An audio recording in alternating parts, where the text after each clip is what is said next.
and welcome to this week's episode of the Atheist Experience. It's Sunday, March 28th, and we're broadcasting live from Austin, Texas. I'm Tracy Harris, and today I'm joined by co-host Martin Wagner. Hello. This is a call-in program. We'll have the number up on the stream shortly. If you're not watching this program live, you can tune in on Sundays from 4:30 to 6 p.m. and watch us on Time Warner and Grand Cable Channel 16, or you can watch the show over the internet from just about anywhere via Ustream or Channel Austin Stream. For more information, visit the show's website, www.atheist-experience.com. Be sure to check out the fact page at the site that covers some of our most common questions we receive from viewers. Also at our website, you can access past episodes by clicking on the archive link, and you can see full episodes of the show at Blip TV, or you can subscribe to our audio podcast. We're sponsored by the Atheist Community of Austin, a nonprofit educational organization promoting positive atheism and the separation of church and state. ACA has weekly meetings at Romeo's on Barton Springs Road every Sunday from 11:30 to 1, except for the first Sunday of each month, which is reserved for our lecture series held at the Austin History Center on 9th and Guadalupe. Lectures begin at 12:15 p.m., and the next lecture will be April 11th. For more information about ACA, visit the website at www.atheist-community.org. In addition to this program, ACA sponsors a bi-weekly audio podcast called The Non-Prophets. That's NONPROPHETS. You can download past episodes from the website, www.nonprofitsradio.com. The show will be live on April 10th from 2 to 3:30 p.m. If you'd prefer sending us an email rather than giving a call live, you can send comments or questions to tv@atheist-community.org. In addition to our media outreach programs, ACA also sponsors a number of social events, including an Atheist Happy Hour on Thursdays at 7 p.m. at the Dog and Duck on 17th in Guadalupe. We also meet for dinner after the show at Threadgill's downtown location, 301 West Riverside Drive, starting at around 6:30 p.m. Be sure to check out the unofficial show blog at atheistexperience.blogspot.com, as well as the comprehensive counter-apologetics wiki at ironchariots.org. So, Martin, how are you doing today? Hi, Tracy. Got to do my bars. How you doing, and I'm what great. are we talking about? I'm great. Just fine. Yourself? I'm doing good. Lovely spring almost. Awesome. It is actually now spring. Yeah, awesome Yes, weather. Yeah, it's fantastic. A lot of gardening. So a good day to be in here. But it would be so nice if we could do an outdoor episode. Summit Town Lake, maybe? Yeah, and actually go live out and just, and there we are all out by the trees and then by the springs. Maybe something taped one day. I have to do that or something like that. So anyway. Oh, but, well, gosh, there's so much to talk about. It's actually been a rather eventful last couple of weeks in the world. Mm-hmm. Yeah. Religion related as well as, politically and what have you. We've had ongoing horrors having to do with the Roman Catholic Church and all manner of, more. It's amazing to me that 8 years ago when it was me and Ashley on the program, and the whole scandal was breaking, and with the priests and the thousands and thousands and thousands of molested children, and here we are in 2010, still talking and about it's it. still going on. It's still going on, yeah. And you still have the Pope making excuses. This thing that just he was quoted today in the news. Here's what old Ratzinger had to say about all of this. Apparently, we're the ones with the problem. Yes, if it weren't for the fact that all of these pesky non-Catholics were bringing this stuff up, right? I mean, It's our problem for calling them out on it. Right. If we would just shut up about all of this and let them go molest kids in peace, there wouldn't be a big public stink about everything that's happening. What the Pope thinks about this is his quote, "From God comes the courage not to be intimidated by petty gossip." Now, I want you all to think about what he just said right there. Petty gossip. How many thousands of children were sexually molested over the years by Catholic priests? How many times is it known that Ratzinger shielded these guys, protected them from the law, protected them from prosecution? Moved them to different parishes. Moved them around. Yeah, without warning parishioners what was happening. Yeah, that to me I think is the worst part of it. And this is petty? The Pope thinks this is petty. Right? If you've read Hitchens, and you know Hitchens' famous quote about how religion poisons everything, this is about as good an example of that as you can possibly find. What religion does is it enables and facilitates atrocities in this way. God, Okay, when the Pope says, "From God comes the courage not to be intimidated by petty gossip," what he's saying is, God allows arrogant, evil men like me to claim that we are above ethical or moral standards of any kind. That's what religion allows. Religion doesn't provide a moral compass to people. What religion does is it hands you a hammer to smash your moral compass with. You can justify anything because you can say, "Well, God, I'm cool with God, so I really don't care what you think." God, of course, in pretty much all cases, being the idealized, projected self-image of the believer onto the universe. Correct. That's basically what God is. So, well, I'm sorry, Ratso, but what you are is a criminal. Okay? You should be arrested. You should be prosecuted. You should be thrown in jail to have a little bit, maybe some of this pettiness come your way. And as far as the Roman Catholic Church, I think it's a criminal syndicate, and it ought to be shut down completely, and turn the Sistine Chapel into an art museum, and just get rid of these guys, because you're done. You're done. Okay? You've screwed up Western civilization for several centuries. We're done. Just go away. Please, Catholic Church. Just go away. Just stop. Okay. Oh, that felt good. I enjoyed that. Yay. But what else were we going to... You and I, before the show, we were talking about just various things that we've been... Well, before we go into something else, I just want to say this reminded me of something that I didn't think about when we were talking pre-show. I did watch one of the great debates with, I think it was Hitchens and another gentleman, and I apologize, I can't remember his name, and then there were two leaders, Catholic leaders, and they were talking about, is the church a force for good in the world, I think was the label of it. Yeah. And I remember... That didn't work out too well for them, did it? No, it didn't. But when Hitchens got up, of course, one of the main things that he hit was the no condom policy in, AIDS-ravaged Africa, where there's a huge mission there. Not only that, but the Pope going there and claiming that condoms would actually spread AIDS more. Right. Just it was horrendous. But I do remember that there was a gentleman and a woman that were representing the Catholic Church, and when the woman got up, she said something similar to what you just read as far as that quote, which was, "Oh, I knew when someone got up there that they were going to bring up this condom and AIDS in Africa thing."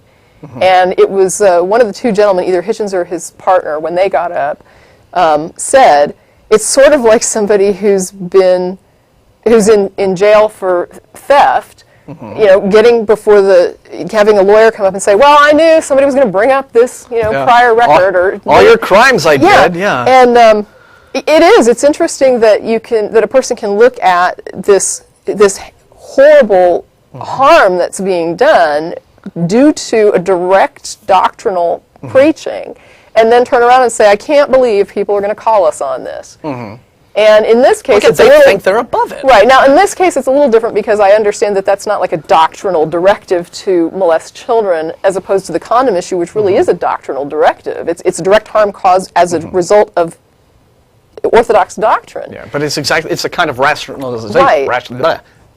But the idea that there's something wrong with being critical of it. Yeah, the whole rationalizations kick in about, we can do whatever we want because... How can you not expect criticism for something that causes so much harm? I mean, you need to expect that kind of criticism. If you don't like being called out on the things you do, don't do them. Right. I mean, you'd think that would be a basic principle? Or at least show some level of understanding for why people would be critical of something that you've done when it causes harm. Yeah, I mean... a little bit of contrition, even a tiny bit. Or I would even say compassion. Yeah. Right. I mean, for me and you, we're looking at this and we're not even involved. But imagine your feelings if you had been molested. How aggravating that quote would be. Yeah, it's aggravating is a mild way to put it, but I mean, to me, that kind of slap in the face it's a dismissal, toward a victimized child. It's a complete dismissal of a traumatic event that literally screws people up for life. I mean, psychologically, you don't get over that kind of thing.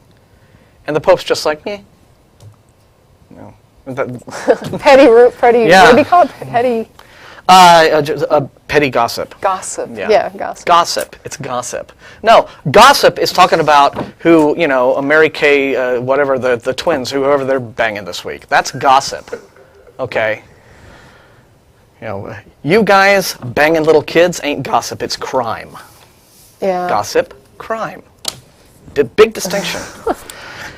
Right. Wow. Well, speaking of like lame rhetorical justifications for Right, things, right. we get emails, and a lot of our emails are from fans, and we're happy to hear from you. Hi back. We love you guys. And some of our emails are from theists who want to wag their finger at us, or maybe hit us with some new argument that we don't think, that they don't think we've heard before. And sometimes we get quite a lot of emails from atheists who are themselves engaged in discussions with theists, and they're sort of like, well, how do I reply to that one? And then they usually, sometimes they'll go on to give us the examples of whatever it is, whatever apologetics they're hearing. And I don't know about you, Trace, but I would suspect that you would agree. I've never heard any real exercise in apologetics that to some degree, or to a very great degree, didn't just involve making a bunch of stuff up, asserting the things that you make up as factual, Right. not feeling that you have to back them up, and then declaring that you've scored a point or a big argumentative victory. Yeah, you pretty much have to make things up because Yeah. you're talking about things that are, by definition, not examinable or verifiable. Right. And you were talking about earlier, you were dealing with, someone emailed us about problem of evil. Correct. And then I had a guy that I was going to respond to. But first off, what came before the whole? We were again talking about the child molestation thing. Right. That always tends to because that's the most abominable act, I think, Yes. across the board that people can sort of bring up whenever you want to talk Right. about evil but we got an email from a theist, and what all did he say about that? Because Yeah, and that actually was not a discussion I was involved in, but in watching the discussion on the list, it just reminded me of so many past discussions on Problem of Evil. And I know we've done a show, I think it was Russell who did the show on Problem of Evil, so I don't want to rehash that, but basically the idea is that since bad things happen to innocent people, and by innocent I would say, let's even say an infant, or good people, or people who don't seem to deserve the horrible things that happen to them, however you want to define it, things happen that aren't good all the time, and when that occurs, and you have, the idea of if someone has a model of a God that is all-powerful, all-knowing, and all-loving, you have to ask yourself, how does evil get through the filter? So, is it that God could stop it and doesn't, and chooses not to, or is it that he would stop it but can't? And I think the thing that stuns me is how many people write to us in order to say, I have a response to problem of evil, and then their rebuttal entails either God being unable to stop it and wanting to, or God being able to stop it but not willing to. Yeah. So their rebuttal to problem of evil generally becomes just simply an explanation for why God is willing to allow evil, or how come God can't stop evil. Right. And then they say that's the rebuttal. Admitting that there is a problem does not constitute It's like, rebutting yes, a problem. we understand that it's either allowed or Yes, you're right. or can't be stopped. God lets all this stuff happen, you betcha. And one of He has the his reasons yeah, I that mean, we don't get because of our puny human intellect. One of the ones that comes up most often is God wants to allow free will, and I think we were talking before on the idea that it doesn't always involve will. We had an incident here in Austin, and I almost feel guilty picking on it because my sympathies go out to the family. I don't want to use this as necessarily, I feel bad using this incident, even bringing it up, but I want to just say that, I'm sympathetic to everybody involved in this. But there was an unfortunate incident that happened here not long ago where someone drove to work and they forgot they had their child in the back of the car. And here in Texas during the summer, it gets extremely hot extremely quickly. You cannot leave animals or infants in your vehicle. Even with the windows cracked, it doesn't help. And you would think, like, oh, that's unfortunate, you think you know where this is going, but you don't, because what happened is somebody saw the child in the car, reported it to security, and said there's a baby in a car, and the car's locked, and it's shut up, and there's nobody there.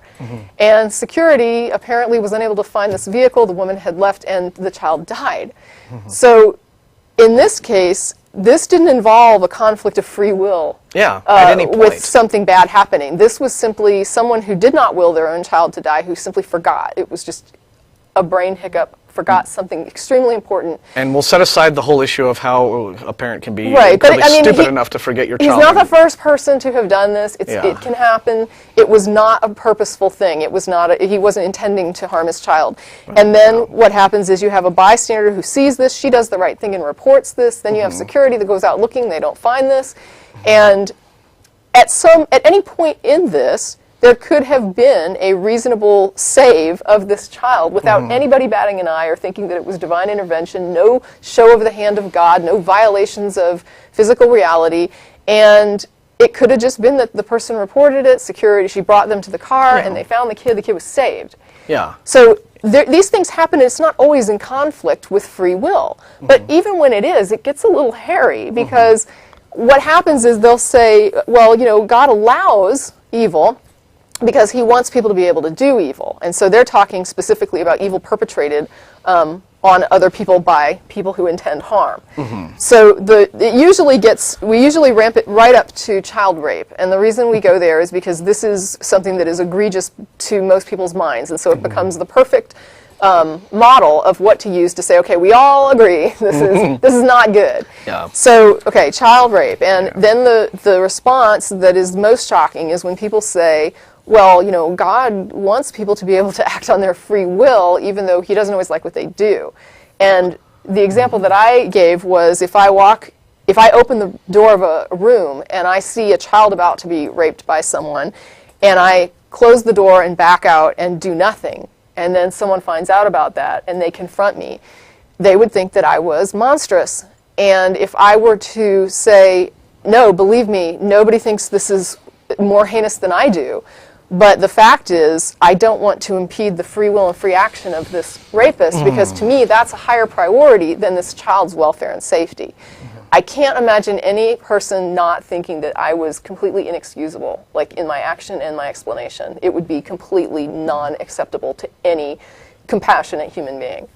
And yet, they use this as their model of God, to say that God prefers to protect the will and action of really wicked people instead of defending the helpless, and that in that case what I have to say is what you're saying is that God is able to intervene but doesn't. So this is unwilling to stop evil, which the problem of evil says, yes, your God is either going to be unwilling to stop this evil or he's going to be unable. And when someone says unable, what we get with the unable is usually they'll say something is required. So they'll say either free will is a requirement of some sort in order to achieve some ends. And what you're saying in that case is that there's not some other way to do this without child rape being a part of this universe.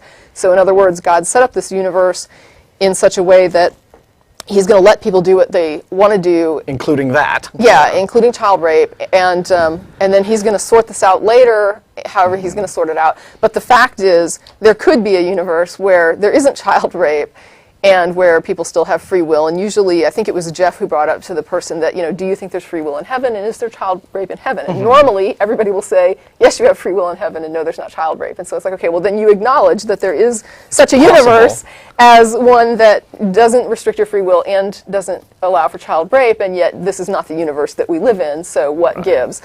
And I just want to kind of point out that if you're going to respond to problem of evil, you're going to have to come up with something different, because both those scenarios hit on either God is unwilling or God is unable to stop, what would be considered evil under the POE. Yeah, and another reason why the appeal to free will fails so phenomenally as a response to the POE is that it fails to make the fundamental distinction between free will and action. Right, I agree. Yeah, free some will. Some people don't separate them. I do. Yeah, well, I think you should, because free will simply implies the ability to make a decision about something, or the ability to want to do something. Correct. Or to have a certain viewpoint or mode of thought. Right. And but it has nothing to do with the ability to act. I imagine that there are millions of paraplegics in the world who want to be able to walk and run and swim and jump and play and do stuff. I mean, that their free will is saying, damn, I wish I could move and get up out of my wheelchair. But that physically they cannot. Okay, so has their free will been impeded? Well, no, it hasn't. Okay, their ability to act has, because they have a physical disability. Yeah. But they can want all they want. I mean, mentally they're not robots. Right. They're not stripped of free thought. And that's the problem when apologists will say, well, but if God interfered, then we'd be automatons and we would not.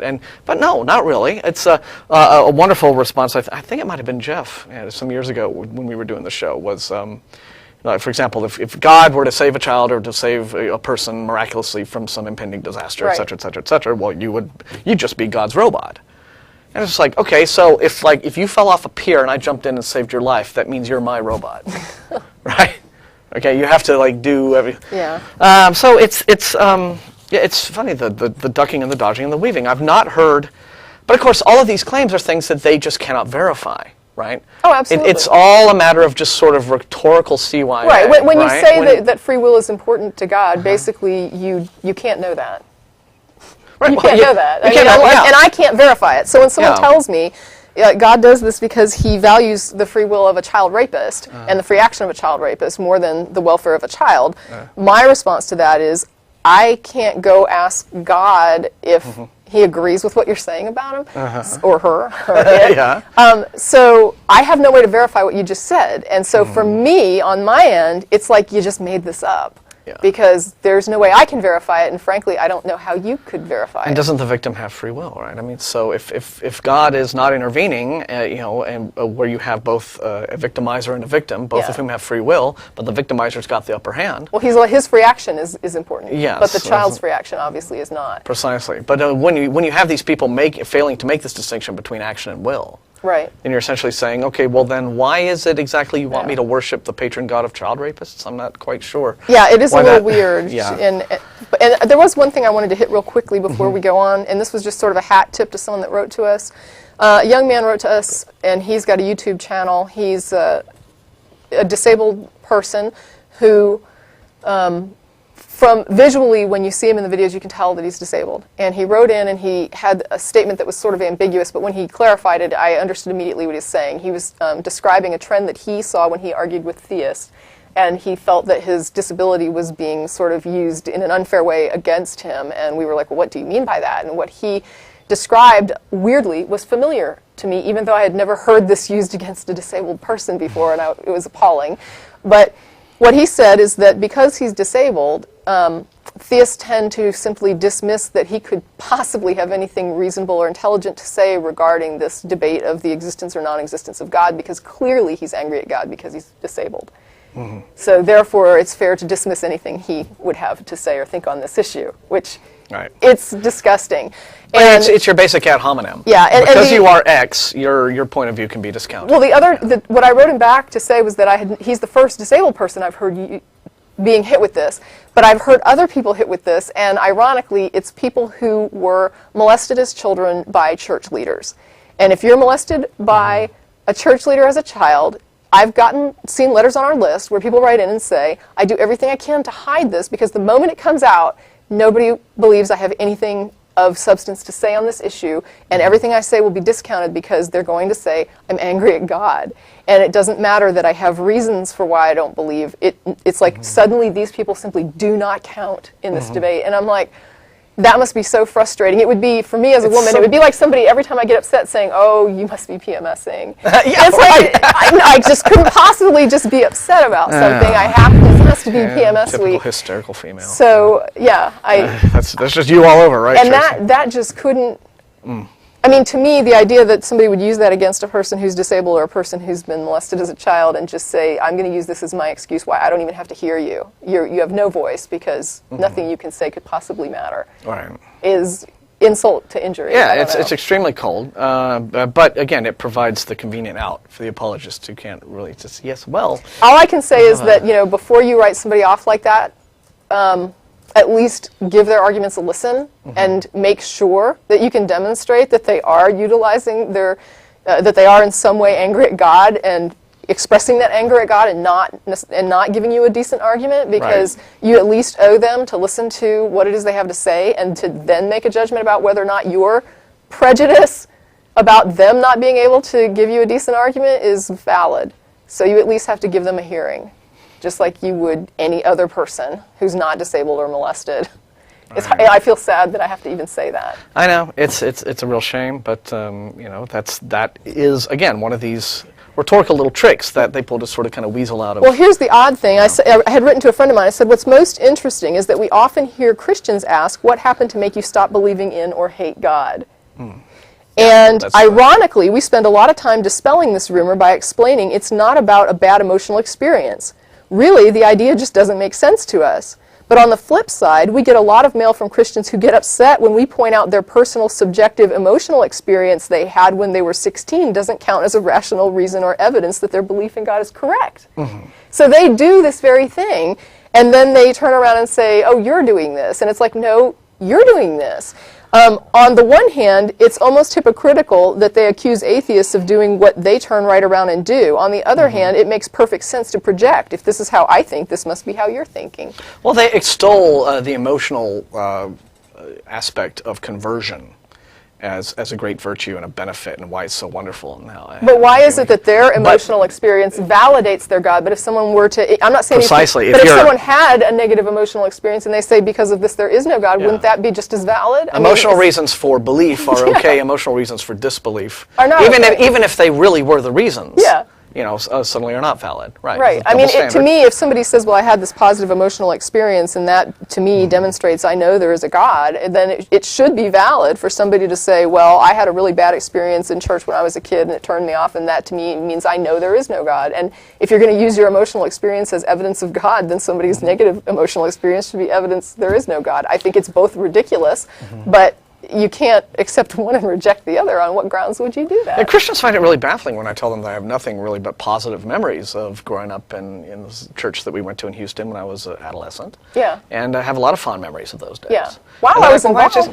Because the fun that I might have had going to sleep with the lock-ins at the church rec room or camp or whatever we did, or little socials with all that's got nothing to do with the question of whether or not any of this is true. Right. Right. Whether or not the fundamental question of does a God exist is entirely separate. And so I have another letter from a guy that I would like to respond to, but we've had some callers waiting for a while. Okay. I think why don't we go ahead and take these first couple of callers, and then I'll go ahead and read this in a few minutes because we're a half hour in, and so let's go ahead and get the show. What do you think? Well, Jim was first. Yeah. So thanks for holding callers. Jim. Go ahead, Jim, from New Jersey. Hi, Martin, Tracy. How you doing? It's a pleasure to speak to both of you today. I was really hoping on catching Matt, but I understand he's sick. Not that I disrespect either one of you. You're all just fine. Good. So the Pope said the sex scandal was petty gossip, huh? Yes. Oh my goodness, will that man stoop to anything lower than that? He probably will, yes. I'm waiting to see it. But that's not why I called. I called because, being unemployed, I've been watching a lot of TV lately. Oh, boy. There's a show that comes on, ironically, on Sunday. Well, maybe not ironically, I'm not sure. It's called A Haunting. And it's a story. Yeah. It's every hour this thing is on. It's on back-to-back, like sometimes a whole day. And where a family moves into a house, and they start hearing footsteps, and then they start seeing strange things. And it always ends up the ghosts are throwing stuff at them, and then only the Catholic Church can save them. They come in and they do a little blessing, or sometimes they go all the way to exorcism, and problem solved. Now, Get in there and rape those ghosts, and just right there. Can't tell you. Yeah, well, now, I'm a non-believer like you guys, which means that I don't believe in ghosts, I don't believe in goblins or demons or any of that crap. No supernatural stuff. Sometimes I start to wonder, maybe I'm wrong, but I'm wondering what your take on this is. Is it all just made-up stories? Is it just... Are you asking about these shows in particular? Well, that's what really sets me off. I mean, these particular shows. I can tell... there's a lot of shows like that out there. There are, yeah. Just about every network is out there. It's ready. I will tell you why the show The Haunting, is on the air right now. It's a little movie called Paranormal Activity, made $107 million at the box office. And it was a lousy movie. Television is a business. They're about the ratings, they're about the advertising dollars, they're about the money. This year it's ghosts, who knows what it'll be, next year, whatever. That's really what it is. Because what happens on that show, like you described it, right? Every week now you basically get a new episode of Paranormal Activity on TV. They're just trying to cash in on that little, on a box office popular trend. It's entertainment. You're right, yes. Television quite frequently, because they don't care, right? They'll blur the line between entertainment and what's fiction and what's fact, because they can.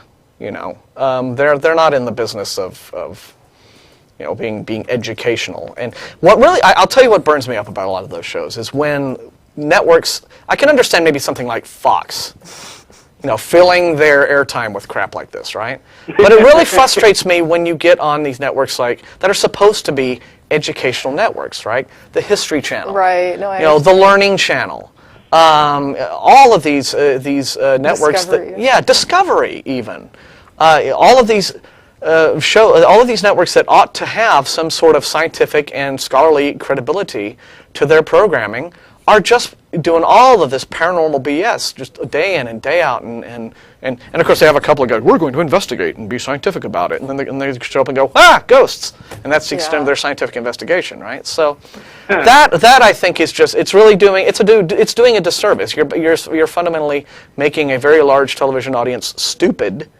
for the benefit of advertising dollars and ratings. Well, I had suggested one time that maybe we should do like an offshoot where we go to haunted places and sit around doing nothing all night as a group and film it. Like just waiting for something to happen. A whole hour of nothing. us Like hanging out in the hotel room. Playing cards. Yeah, and right? This is like the most haunted room in the hotel or whatever. And somebody responded, I think it was on the blog, and they said, what would you call it? Like, or they said, this week's, or an hour in carbon monoxide poisoning or something. It was like a joke about why people see these things in their house. And she was just like, this week in carbon monoxide poisoning. Yeah, you guys might as well get in on it too. Sometimes I think I'm in the wrong line of work, It's like, oh well. I don't know. I was starting to think maybe the Catholic Church was sponsoring those programs. Well, I'll say I did a show on a viewer who wrote in about a ghost story. And after I did that, one of the things she kept saying was, if you saw what I saw, you would believe this. And after I did that show, I got slammed by viewer mail where people were writing to me saying, I had the weirdest experience. And they were giving these big breakdowns on these weird experiences. And then at the end, they would say, but I know I couldn't have seen what I saw, so I don't know what it was, but, I know it wasn't a ghost, because there's no such thing. They were just like, I don't know what this is, but it's not, it's probably just a trick of my brain. One guy said he stood and looked at his brother-in-law in the closet for like 5 minutes, standing there. He had woken up out of a sleep, which always makes me laugh. Anytime someone says I woke up, or I was just about to fall and go to bed, or, I had just laid down for a nap, I mean, right there, that's you lost me. Hypnagogic, Yeah, so you got to at least be awake. Yeah. Okay, well, at the bare minimum. lot, guys. I appreciate talking to you. I appreciate your answers. Sure. Hey, Jim, thanks for calling, man. Take care. Bye. Righto. And Luca was holding. Yeah, Luca's been holding a while, and thank you very much. Luca? Luca from New York. Hello, how you doing, guys? Thanks for waiting. Yes, thank you. Yeah, I love your show. Thank you. So what do you want to talk about today? Well, I'm an atheist, but I'm not particularly, aggressive about it. But I live in New York, and every once in a while, You live in New York and you're not aggressive? Come on, man. People will come up to me and try to give me pamphlets and convert me and whatnot. And when they do that, they start the conversation. I feel I have the right to respond, and I have a couple of ways I try to convince them that God doesn't exist. And I'm wondering if you guys could tell me what you thought about these two arguments, and if you could maybe help me tweak them a little bit. Bring it. And if you had something else, an even better way to talk about it. So my first argument is the basic inconsistency of the notion that, on the one hand, God created us in His image and He loves us and we're all His children, but He sends 80% of every generation to eternal torture, just on the basis of some arbitrary book or whatever. But so it's just if you loved your child, you wouldn't hit him with a baseball bat because he didn't brush his teeth. Right. So it's like a fundamental inconsistency. It just doesn't make sense that He would do that. Okay. And then my other argument is let's put the case that it's 100% true that it's God that faxed the facts of the Bible into the brains of the people that wrote it. It's divinely inspired, blah blah blah, and miracles are true and all that, right? So the fact remains that supposedly God is smarter than us. We have no way of understanding what His plan is and whatnot. Mm-hmm. So how do we know that God's plan is to write the Bible, which is making false claims about slavery being okay and rape being okay, for the purpose of testing whether we're smart enough to understand that those claims are false, and on that basis allow us into heaven if we manage to say, hold on, we should question everything because God gave us free will, and we should understand that the Bible is false and it's all a bunch of bullshit, and that's how we get into heaven. Well, yeah, that's a fun sort of counter that I usually use when people bring up Pascal's wager, right? Okay. The whole well, if you atheists are right, then I've lost nothing, and we all just die. But if I'm right, then I get to go to heaven, you go to hell. So Yeah, you don't know that. Right, but and what I say is, well, hang on. How do you know that what God's really doing is He has allowed this religion of Christianity to flourish? He has the Bible out there. It is all a load of BS. And what He is really doing is He is gauging the human race to see just who is using this gift of reason that He has bestowed upon us well enough to see through all of that. And really what's going on in heaven is that's where all the skeptics get to go. And all the believers get to go to hell for being suckers, right? Exactly. For swallowing all of this. How can they say that's not the case? But I don't know, I would say, and Tracy, I don't know, tell me if you agree with me, you're saying that these folks approach you? Yeah, they're handing pamphlets on the subway. Oh, right, okay, so they're the pamphleteering, okay. These people share a prayer T-shirt and like all these real burning hell. Oh yeah, they're all over the place. Trying to yeah, okay, so they're doing the pamphleteering thing in the subway stations. Oh, I got to go to New York now. Well, what I would do is I would take a slightly different approach. Okay. Which is that I would just hand them the pamphlet back and I would say, thanks very much for this, but I understand what you're trying to do. But what I would rather hear is you tell me, and don't reference this pamphlet or anything, why don't you tell me, this is the classic Atheist Experience question. I agree. What do you believe? Don't look at the pamphlet, what do you believe, and then why do you believe it? Explain what you believe, and then tell me why you believe it. And then try to make a case, a persuasive case, for why I should believe it too. Convince me that the reasons why you believe what you believe are good enough reasons for me. Because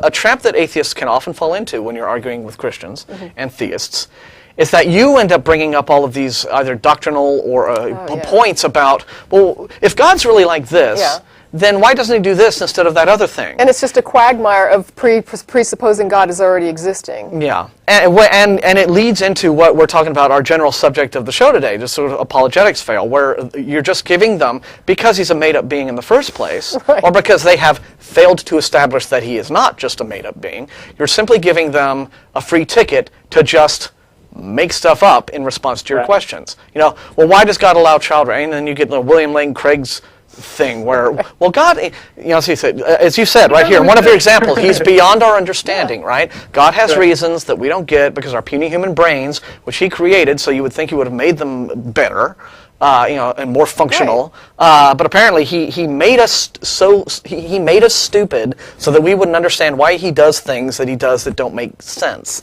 And you're just giving them a ticket to make stuff up in response. So I would just, put them on the spot. They've got the burden of proof, not you. Make them answer those questions. Two things I tend to hit are, number one, what is it that you're defining as God? Because whatever you're going to claim about God, I need to be able to reference this thing so that I can verify that what you're saying is true. So whatever you say about God, I've got to be able to go over here and examine that God and say, I agree or don't agree with what you just said about it. Otherwise, you're telling me stuff about something I can't verify, and I have no way to know if what you've said is accurate or not. So unless I know what you're calling God, and it is something I can compare your claims to, I have no way. I mean, to me, that's the same as you might as well be making stuff up, because I have no reality to compare your claims to. Right. But number two is, if they do offer some, you probably won't get past that. But if you do get past a definition of God that you're willing to accept, at that point, you can't move into proofs such as an inspired Bible, because there's this reality that things that don't exist can't be the cause of other things. So that means that when somebody says, I accept the Bible as an inspired book that demonstrates God, the reality is, if there is no God, then that is not a book that is inspired by God. So first we need to establish whether or not there's a God. Then we can make a determination about whether or not that God would be responsible for writing this book.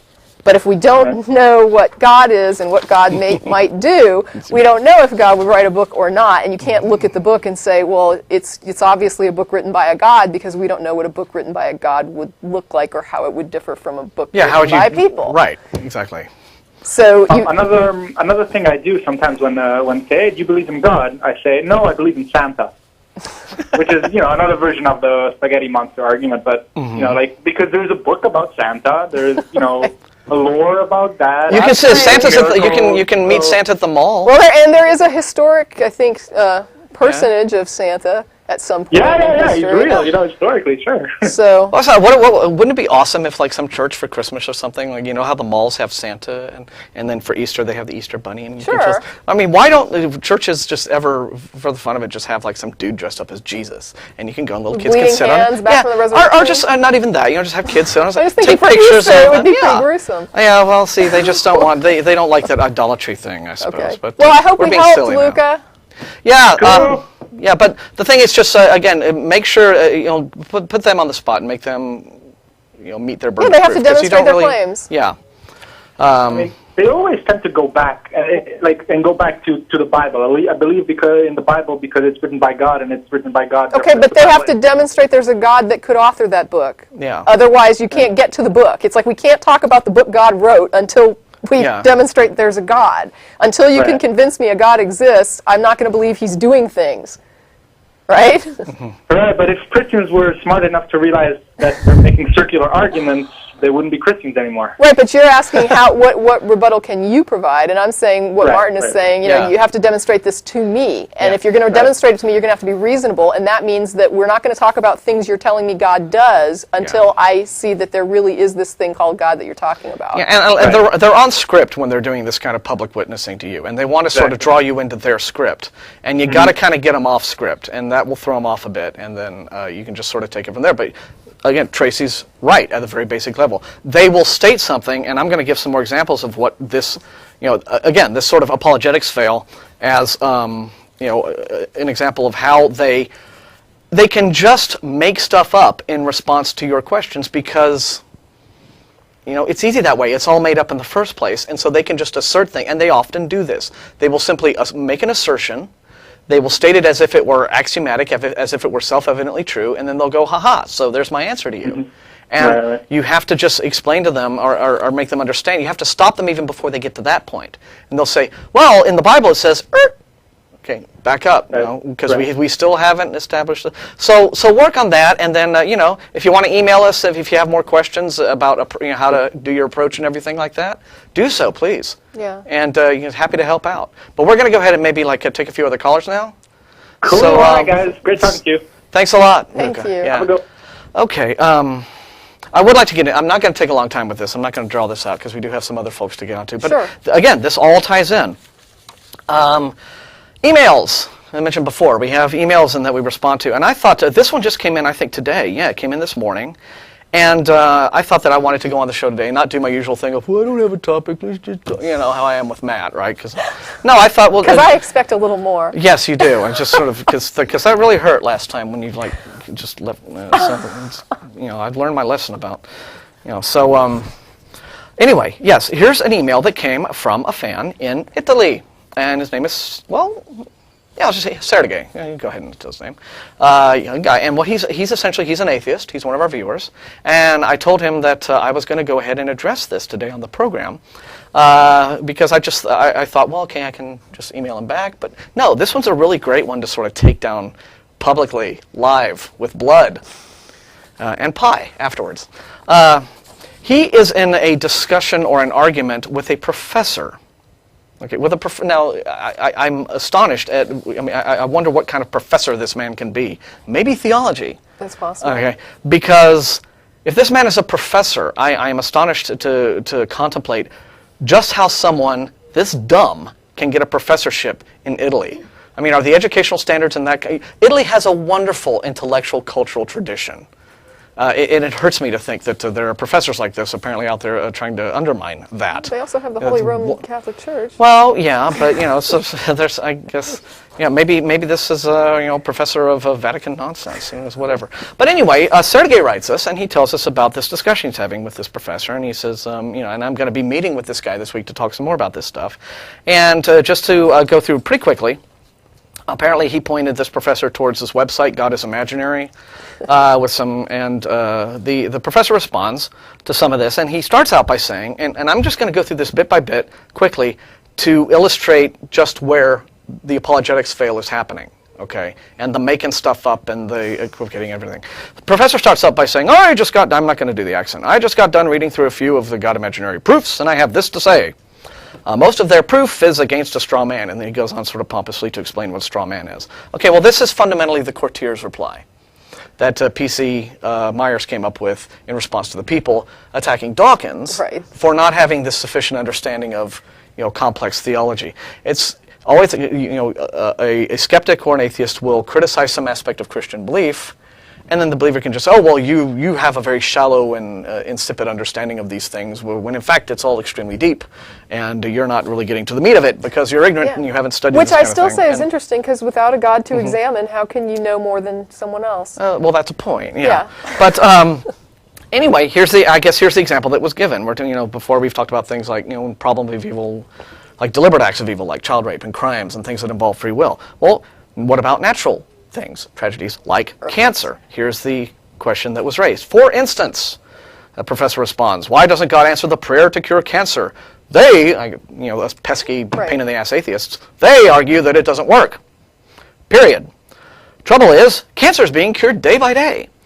It will be cured. Now, you guys are going to love this. You're going to love this. He says it will be cured within 100. Well, first off, he asserts that it will be cured within 100 years for sure. More likely within 20. Glad you're confident about that. Yeah, are you? What are you, a professor of oncology now? Because he sounds really, probably not. But he says this. Listen to this.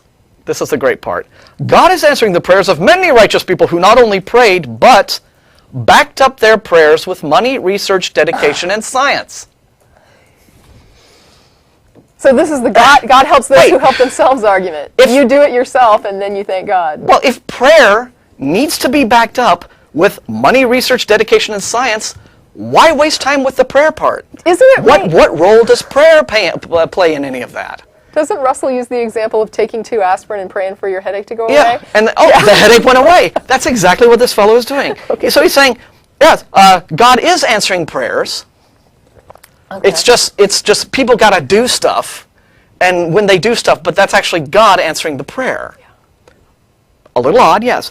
But then he goes on and he mentions some stuff that's historically false. Actually, he says if you study the history of medicine and medical research, you'll find that much of it owes its present status to Christians, Christian universities, Christian hospitals, which is actually pretty ahistorical. I mean, the history of medicine is pretty much we have St. Jude's Hospital today, and transcultural. Well, actually, in the Middle Ages, right, which falls within the period that he's about to talk about here.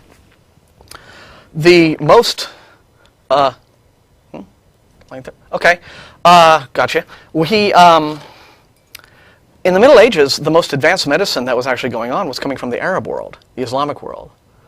Now, they were still wrong, right, because they were working off Galenism, which came from Greece. So it's all about the 4 humors and what have you. Oh, yeah. But this was a time when, so that was actually the most advanced medicine at that time. And then in throughout all human cultures, you've had this or that or the other advance, and someone going along to fix some errors in our knowledge and what have you. But to claim that, again, it's mostly due to Christians, that's just plain ahistorical. But again, what he says is these same Christians prayed greatly each time they invested in research, outreach, and care. So what did it? Was it he seems to think it's the prayer that did it, and the research, outreach, and care, the actual science that followed the prayer, had really no part. Or did it? I mean, you think this man being a professor would understand that what he's just made is a testable claim. Yeah. Okay? We can do this. We can actually run an experiment. If he's saying that, is he implying that only research that is backed up by prayer ends up having positive results? Right. Or is he saying simply that, yes, prayer happens, but you got to have human activity to back the prayer up to get those results, in which case, why do we need prayer at all? Correct. He goes back and forth, and he doesn't really, explain which of those two kind of conflicting positions he actually holds. It's like the children's story with the stone soup. I won't go into it, but you can look it up online if you're not familiar. Stone soup. But what he doesn't get with when atheists ask these questions is, look, why can't prayer simply be sufficient in and of itself? Right. You are essentially talking about. Well, here I'll give a much better example. When he goes on, he goes on to say prayer works, but sometimes very slowly. Okay. And then he goes on to claim that he's annoyed with atheists because we're actually asking, well, why doesn't God answer prayers? We're asking, they're defining, when he says prayer doesn't work, they're defining doesn't work to mean doesn't work magically or doesn't work instantaneously. Sort of like it was described in the Bible. Well, he says, Jesus never said that. He said neither do most Christians. He said you can move a mountain. Yeah, that bit, right? The whole grain of a mustard seed, right? Yeah. But the point is, Mr. Professor, yes, in fact, Christians do claim this. We get calls on this show, and we get emails from people claiming, yes, God answered my prayers, and they describe a miraculous, instant event. Women who couldn't have children that were barren in the Old Testament, praying, giving birth to children. But again, what are we doing here? It's called no true Scotsman now, this fallacy. Well, real Christians don't say that. Right. So look at what he gets to do. It's just, imaginary beings are wonderful because you can just keep moving the goalposts and making stuff up to respond to criticisms. Christians say, well, God can do this. Well, if God can do this, how come he doesn't do this, that, and the other thing? Well, I didn't really mean that God does this, right? What God really does is more like this. You see, you can just keep bouncing around. It's just sort of, you spin around and around in a rhetorical cul-de-sac until you're all dizzy and you don't know where the conversation began. But he says, prayer works, but sometimes it works very slowly. To God, the Bible says 1,000 years is as a day. Since the year 1010, just think how much has been cured. It's amazing. And in just one day of God's time. Isn't that awesome? It's awesome for God, but what about all the people that died in that 1,000 years? No, I'm just, in terms of like this sort of bogus argument, right? Look at what he's able to do, because he can just make this stuff up. So he can respond to atheist criticisms of why doesn't God just cure stuff instantaneously? Well, he says, well, God really does. It's just that instantaneously to God is 1,000 years to us. So he really is answering prayers instantaneously. It is wild that this is coming out of Italy with a history of miracle belief. Right. Again, but you can just sort of deny these things, right? You can just do this kind of, when you have an imaginary being that you are trying to defend, you defend him with these fantastic flights of imagination. Because, but this is just a hilarious example of this sort of thing, and I'm really, really stunned. So if Sergey is watching this, or if he sees it later on Blip TV or something like this, just you tell your professor that I'm absolutely amazed that someone, actually tell him that this professor has my thanks, because we live in Texas, where the educational standards are known to be pretty abysmal, and they've just gotten worse. And to know that there is somewhere else other than Texas that a person this stupid can become a professor of anything kind of makes Texas look not so bad this week. So thanks for that, Professor. But it really is just incredible. So in other words, according to this professor, the results of prayer are indistinguishable from the results of hard work and human effort. I would agree. Yeah, it's all the same. So I think they are indistinguishable. So that's just some of the apologetics fail that we get in emails, and that some of our viewers and listeners tell us that they hear, and email us some more. But shall we go ahead and take another call? Yeah, let's do some calls. Let's do. We have Hunter on line 3. Are you with us? Yes. How you doing? I'm doing good. I was just wondering, do you believe in evolution in the Big Bang Theory? Well, first off, evolution and Big Bang Theory are sort of scientific subjects, so the belief doesn't really come into the thing. It's more, what can be demonstrated through evidence and what have you. So in terms of accepting evolution and Big Bang Theory as being where the evidence is pointing to us at this time, yeah, we accept those fields of science. Okay, so basically you believe that... Again, no, we don't believe anything that is scientifically related. I know, but you kind of get what I'm saying. But basically what the Big Bang Theory states is that light beams came out of this big explosion and turned into protons, neutrons, and electrons, which later turned into an atom, and then turned into planets, and then turned into life. Is that what you believe? I think that what you ought to do is look up Big Bang Theory on the internet. You can find a lot of sites, a lot of cosmological sites, a lot of sites having to do with astronomy and physics that will go into pretty easy to explain detail as to what physicists will tell you the Big Bang Theory actually says. The idea that to the universe, at some point, all of the matter in the universe was contained in either a singularity or some point, and that either through a quantum event or what have you, this singularity became unstable, it expanded, And remember, all that the Big Bang Theory states is it discusses an expansion event. Okay, Yeah, it's because not. the universe is continuously Yeah. expanding. Yeah, and so at that point, but we are not physicists. Yeah. Okay. Honestly, this has nothing to do with why I would believe or not believe in a God. Yeah. Okay, well, let's go to evolutionary. I think that the Cambrian explosion completely blows evolution like out of the water. That's because you don't understand the Cambrian explosion. Explosion states that life happens spontaneously. No, it didn't. No, it does not say anything about that. Well, over a few, I don't know, was it like 1 year or something like About that? 80 to 100 million years is the period that is referred to as the Cambrian explosion. Are you sure about that? Yes, I'm quite sure about that. What you need to do is go to actual science sources, websites and actual science books.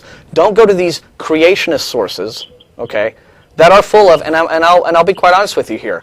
These are people in the creationist sources who have a vested interest in lying to you about what science says, because what they are doing is attempting to shore up a particular set of religious beliefs and a particular, shall we say, literalistic set of religious interpretation of Bible and Scripture, and trying to claim that that is scientifically supported.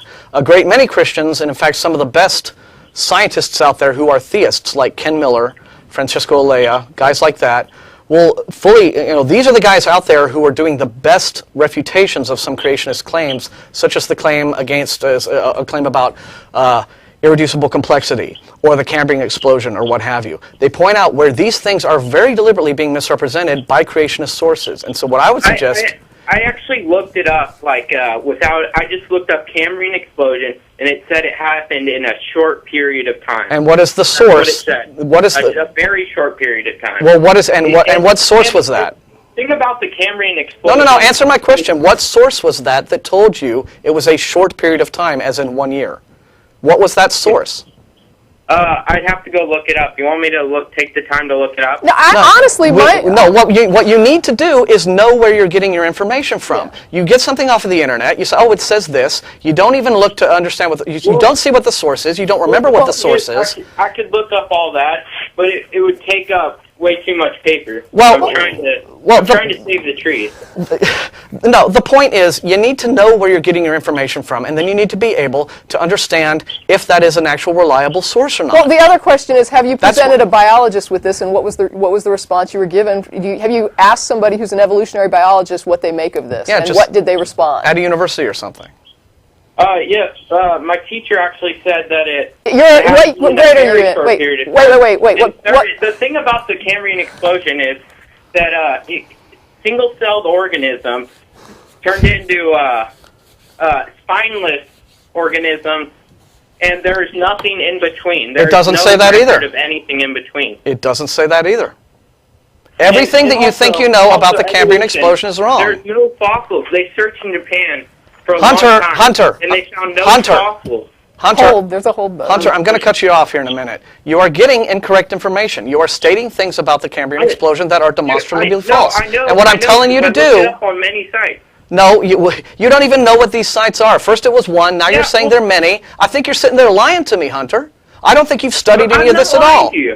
I don't think you've studied this stuff at all. If you have studied this stuff at all, then what you need to do, if you want to be honest about this pursuit, if you really want to understand what evolution says, instead of just finding reasons to reject it by looking at creationist sources that are spreading falsehoods, you will look at all these different sources. But you can't even name your sources. You're simply telling us, I saw this online. Well, who wrote what you saw online? Who told you that there is no fossil record? Who told you that there is no line of a lineage that we can trace? Who told you that this all happened in 1 year? Was this person an actual biologist, an actual paleontologist? And do you believe that evolutionary biologists have issued no response to any of your concerns? Yes. And your high school teacher is not the person you need to be asking. You need to be writing to somebody who can answer this, who has an upper level degree in this field, preferably somebody who's teaching at the university level in biology. So do you understand what we're saying to you, Hunter? Do you understand what we're saying to you? Is he still there? Of sources. when there's so many See, you haven't even, you're just trying to talk over us with your creationist bilge, and you're not really interested in understanding this stuff. So frankly, we're tired of you. So who else do we have now? Brian and Brian in Pennsylvania. Brian, you on? Hello. How are you doing? Thank you for waiting. I think you've been waiting a long time, and we're very sorry. This isn't Brian. This isn't Brian? No, this is Matt. Matt? number 2. Oh, I hit 2. Oh. I thought I hit 1. That's all right, because the longer you keep me on hold, the more crap I want to say. Yeah. You sound sick as a dog, dude. Man, you really weren't lying, were you? I was only calling to thank Tracy for stepping in at the last minute. You're welcome. My trip to Washington State, while I had a great time and enjoyed myself there and enjoyed the talk, I caught something on the plane and I've been sick in bed. So, quickly, since there's a whole bunch, and I don't want to take up the show even though I'm not on, I'll just hit my quick notes. Awesome job on the problem of evil.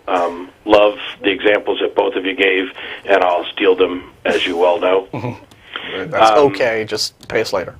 On the caller talking about this could all be a test of, for example, intelligence, and you mentioned that it might be skeptics going to heaven. Not necessarily just intelligence and reason. This could be a simple test of humanity and emotion to determine who is not ready to sacrifice their moral compass, their compassion, their humanity, and their integrity in order to worship something that is obviously immoral. Right. There's a bunch of stuff coming up with regard to accommodationists. There was this skeptic post the other day that about 80 people sent me, which I'm sure I'm going to rip into because this is the second time she's done it. Meanwhile, the NCSE is congratulating Templeton winners.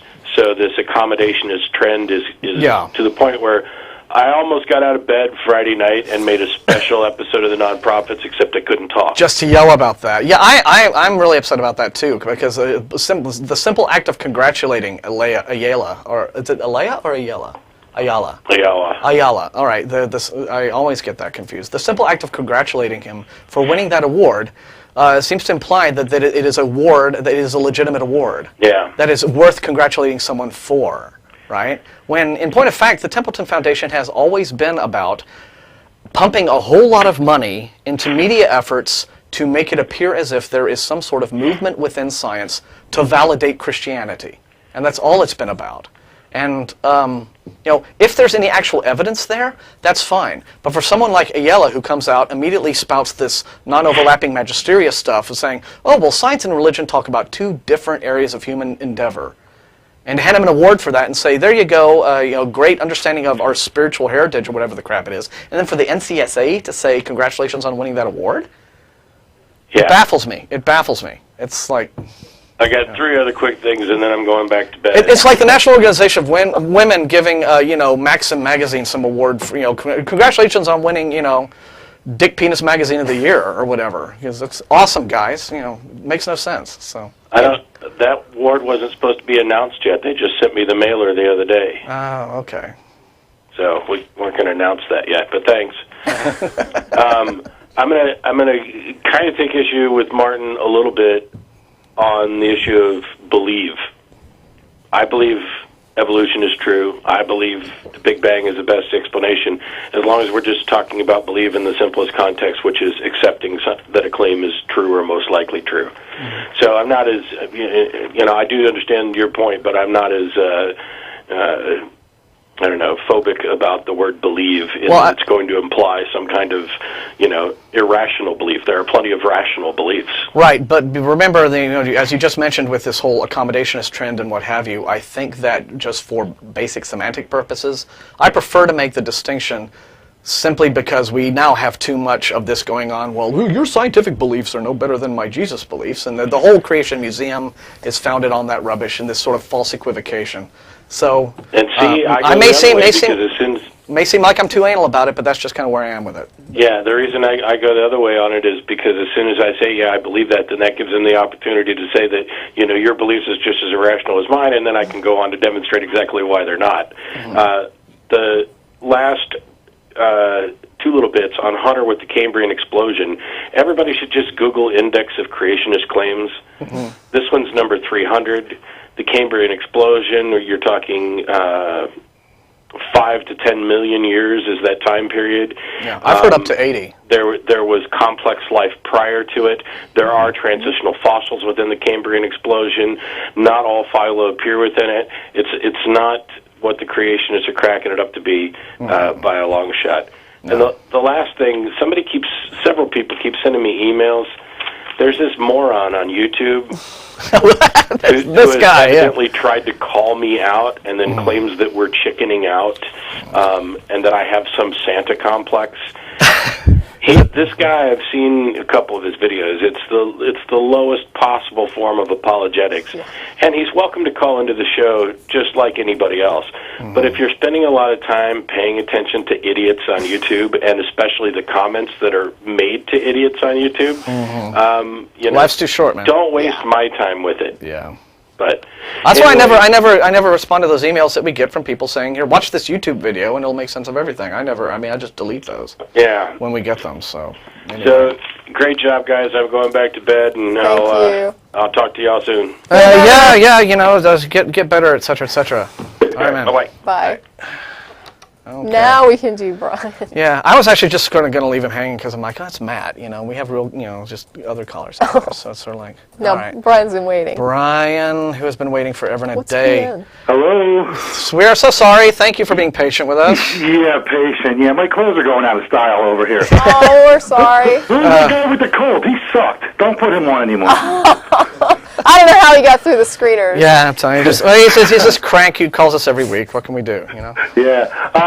Greetings from Pennsylvania, by the way. How are you guys? Good. We're good. We're all right. Good. I just had hopefully a quick question. I have a meeting coming up with my pastor. Now, I'm an atheist. Been an atheist for about 3 years. Out of the closet about a year, I guess you can say.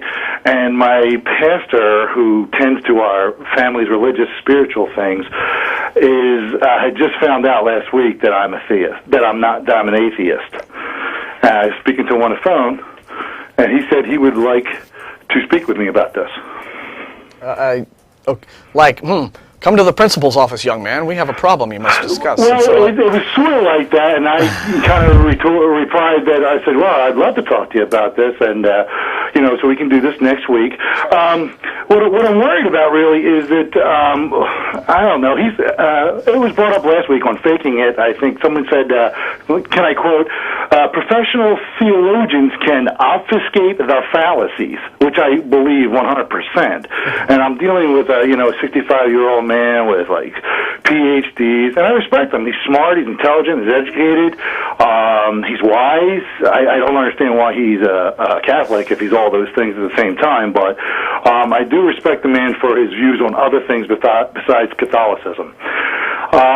So I'm just kind of like waiting for the other shoe to drop. I think I'm going to run up against some kind of zinger, and I feel like I'm almost like preparing for battle. I've watched a lot of Atheist Experience videos, and the Iron Chariots. Are you part of that, Martin? Right? Well, I don't actually contribute to it. I mean, it is a thing that we started up on this. ACA puts it out, but I haven't actually done any editing or any contributions to it. I just enjoy reading it. Yeah, wealth of knowledge there. I suggest everybody who's watching right now to check that out because that's got a lot of answers to it. They've done an excellent job on it. Really. But it also made me realize that there's going to be a zinger here. This priest is going to drop a zinger on me because when I went to Iron Chariots, I saw something about the argument for divine sense, sensus divinitatis. Are you aware of this? Well, give us a short version. Everybody is born with a God detector in them, and this makes sure that you can detect and be aware of God. Therefore, you have a chance to know God, and you shouldn't turn God away. This is one of the... A God detector. Here's the thing, Brian, I have a little bit, just to break you in here for a second. When I was very young, I left a fundamentalist church, and one of the things I agreed to do before I left was have a series of meetings privately with the preacher. So I understand exactly what you're fearing. I can tell you that this man cannot prove to you, cannot demonstrate to you any evidence for the existence of a God. No, I'm aware of that. I just want to make a good accounting of myself because I feel like he's going to pull something out of a hat that's going to back me into a corner. He's not. He's going to spring a trap on me. I'm going to walk right into it. Ryan, he's not. I actually had the preacher tell me that he could not demonstrate that the Bible was inspired by God. Now, this is a fundamentalist preacher. Could not demonstrate this to me. He showed me like 1 or 2 verses, and I said, well, what about Luke? And he said, well, do you want me to go through and show you where every book says it's inspired? And I said, well, isn't that what you're telling people? And he said, well, I can't do that, but I just have to believe that God had a hand in creating this book. And I thought, wow, so basically you're saying you don't really know that it is divinely inspired, you're just simply telling people that. This is what the kind of thing you're going to be up against. There is no magic, there's no rabbit going to come out of a hat. Don't worry about it. And know that whatever claim he makes, he's the one that has to demonstrate this to you. You are not in a position to demonstrate anything. You just simply have to sit back and say, how do you know what you're saying is true? Brian does have a valid concern, though, in that in order to compensate for this lack, right? Apologists will quite often engage in pull little rhetorical stunts to try to put the atheists on the defensive, and this is common, and that worries me. Yeah, and that's what Brian is concerned about, and so I think the key is to just always make sure that you're holding his feet to the fire, and again, don't let him draw you into his script. Okay, you just keep remembering that he is the guy with the burden of proof here. He is the one claiming that there's an invisible magic man in the sky. Right. Okay, who can poof universes into existence with an act of will, but apparently he can't cure cancer unless people do science. That sort of thing. Right.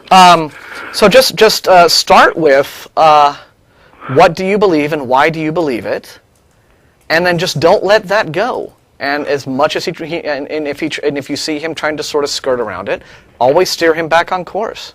Just say, yes, I understand that, but just as Tracy just said, and as we just saw in the conversation with Hunter, it's like Hunter's making all these creationist claims. I'm like, well, where did you get that claim, Hunter? Well, I don't know. Do you want me to just go look it up? No, you should know. If you are reading a claim, accepting that claim as valid, and then trying to introduce that claim into your own arguments. Right. But you don't even remember who said it, and if that was even a qualified person to have said it in the first place in terms of their credentials. Right. Those sorts of things. Well, so Tracy's dead right. Yeah, the other frustrating thing is that he's coming at this from, if I can disprove evolution and Big Bang, there's going to be a God. And that's not where it goes. Yeah. I'm still sitting here now, even if I agree 100%, and sometimes I will just do that with people. Let's say Big Bang, evolution, false tomorrow, okay? We find out it's all false. Now, what's your point and where's your demonstration of God? Yeah. Right, where's your God, right? Well, the thing that gets me is, I think you touched on this earlier, Martin, and I think you nailed it for me. I find that the free will bomb is dropped quite often. Oh, free will, free will, free will. That's all you hear, as if that one word can make up for everything and prove God exists. Mm-hmm. And I think you're right when you say that, just because you're aware of something doesn't mean you're going to take that course of action. Mm-hmm. Or that you even can. I wish I could fly, like without use of an airplane, right? Mm-hmm. Or a helicopter. I'd love to just be able to, zip off like, Neo and the Matrix and, have lunch in Chicago and come back and do whatever, right? Love to. My free will is crying out for that superpower. You're not using it correctly, apparently. Your free will is not being used correctly. Not eating enough beans, whatever to get me aloft, just sort of.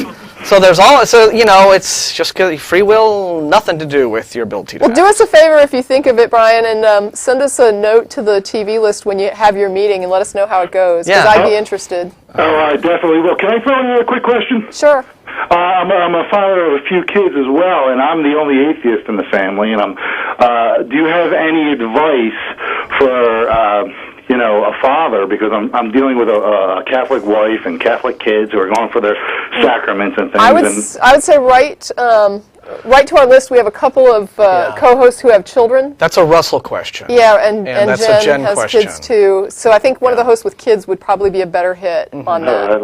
I would just talk. I would just be 100% honest at all times with your kids, and then if they bring up little questions that they hear from religious upbringing, talk to them quite openly about it. Don't tell them, well, that's, in point of fact, Jeffrey, that's all BS. Is basically what I'm saying to my kids is, do you really think that's true, and why do you think that? And if all they can come up with is somebody told me, I say, well, maybe you got to do a little bit more of your research. We talk about Bigfoot, ghosts, we talk about all those haunting shows that seem to be very popular. We were talking about earlier, and I'm just like, do you really think that's true? And, ask Russell about that, because Russell actually has a really good story about his little boy encountering like Spider-Man for the first time, and working out this whole make-believe versus the real world difference in his little mind. So it's just talk to them. Call back when they're on, and they'll be happy to. Right. One more thing. Add Aaron now on. You need more YouTube atheists on, please. I'll follow them. And thank you for your time, guys. I really appreciate it. That was a lot of fun. Thank you. Okay, bye-bye.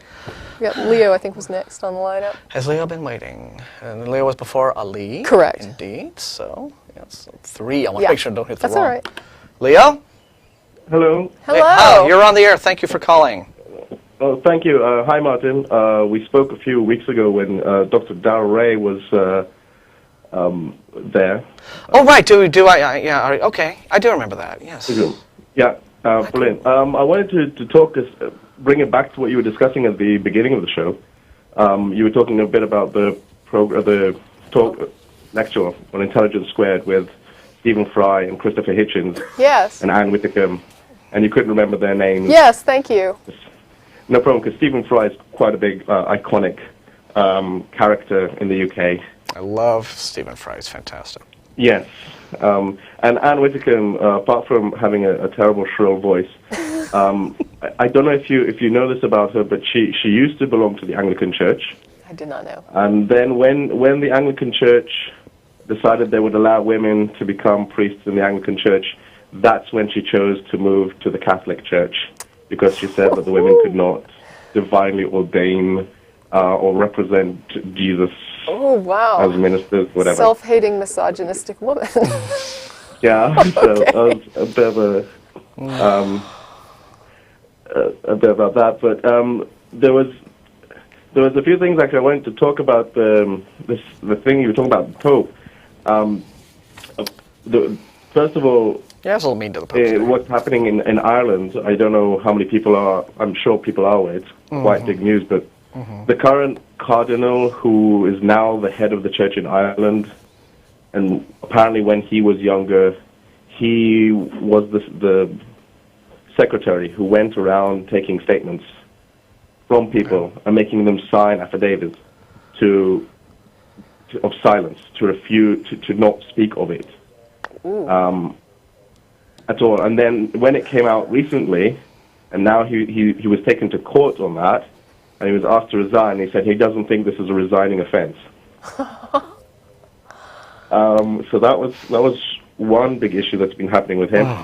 What's even worse was the Pope now, who was in 2001, he was cardinal, and I want to get his title correct, and Christopher Hitchens mentioned this as well in one of the, I think it was the Independent, but it was one of the main newspapers in the UK was talking about this as well. He was prefect of the Congregation for the Doctrine of the Faith. And at that time, it's basically like their Inquisition, if you will. But at the time, he wrote a letter which was then secret, but actually came out. It was. I've looked for the actual letter. I couldn't find it, but Hitchens apparently quoted it, and so did the newspaper, stating that he threatened all the bishops of the time to not talk about it by threat of excommunication, to only deal with it internally. See what I keep saying about crime syndicate? I mean, they behave this way. It's the Corleones, the Sopranos. I mean, where's the difference between how they handle their little issues? So, about this whole the thing with the kids here, we're gonna talk to you about that. So it's There was another. There was another thing which is a bit more personal. This isn't directly to me, but it's my partner's family. And they were in Austria. There were another case where pretty much all of her brothers were abused by the bishop, by the priest at the time.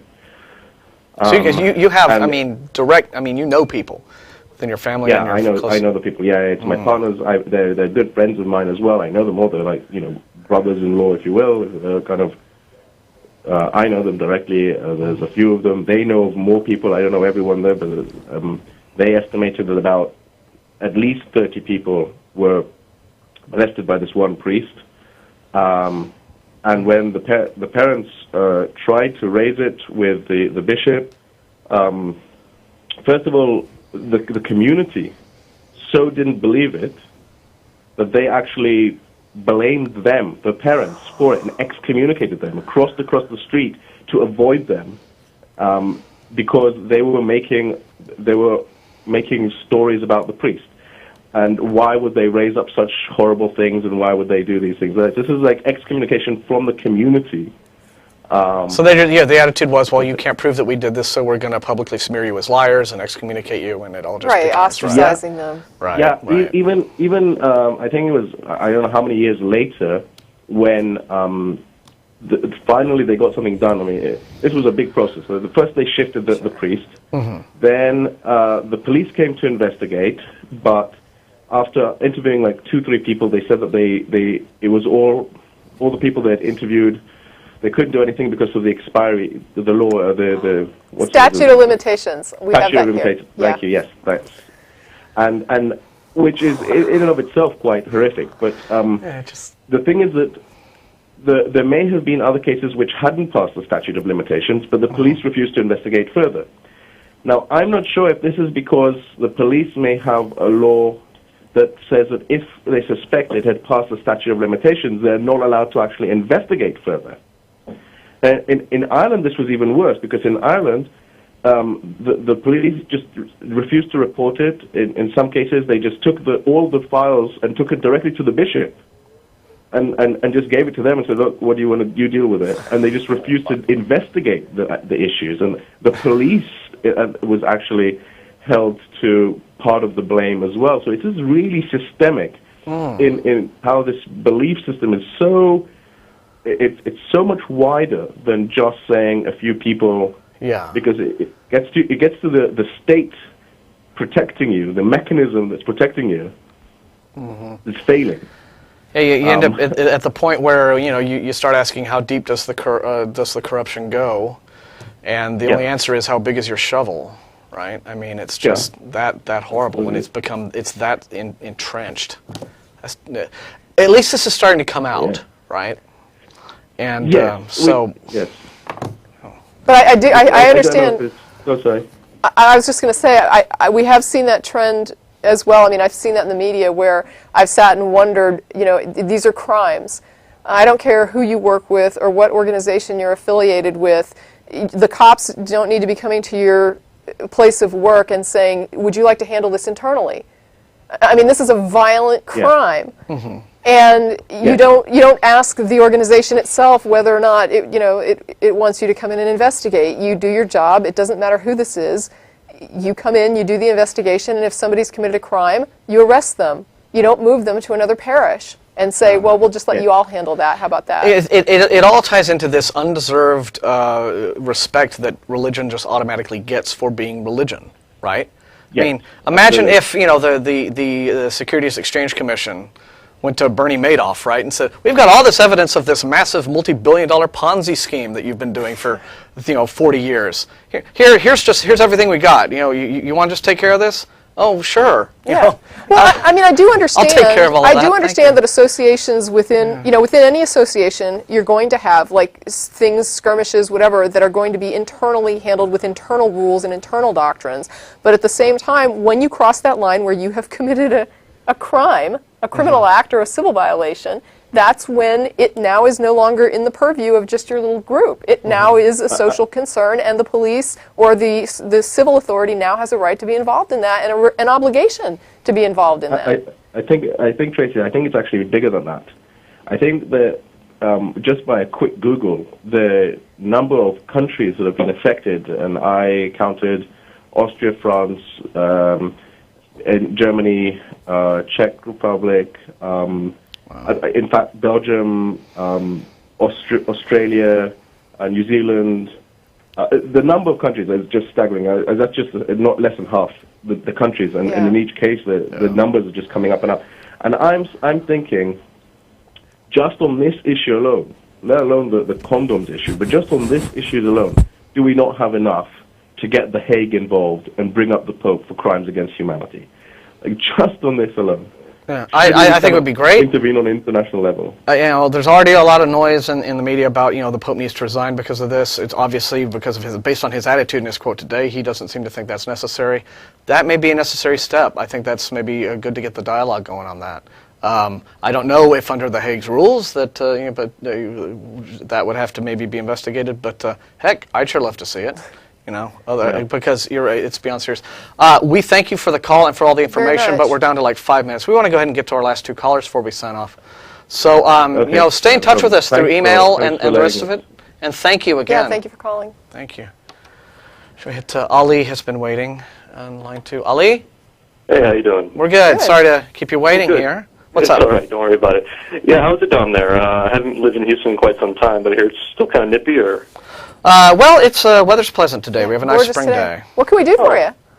That's cool. That's cool. I'm actually calling from Chicago. I'm a theist, a Muslim, and I just want to discuss particularly the issue of default positions with you, if it was okay. I know we don't have much time left, but. Anyways, actually, I've been thinking about this issue for quite some time, and I just wanted to relate that I really don't.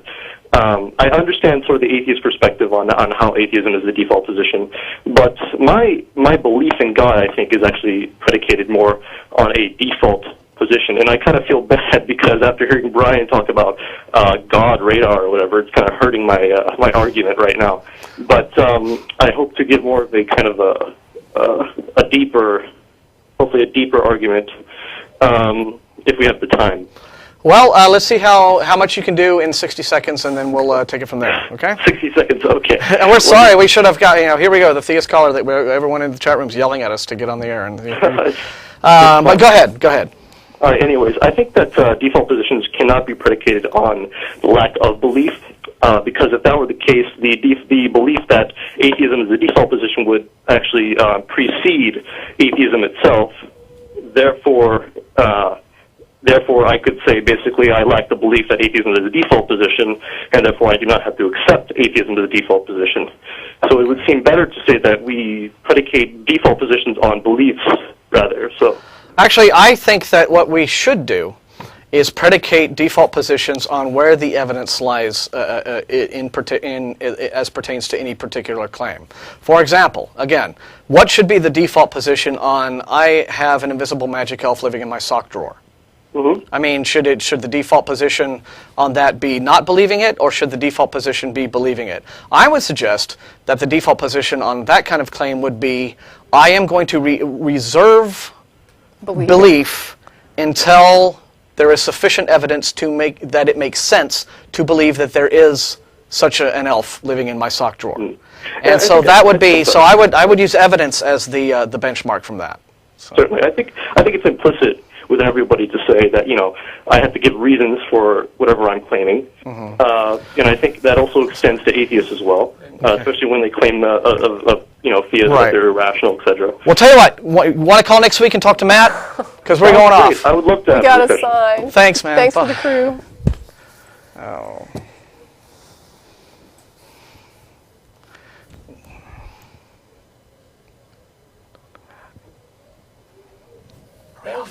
Are we off?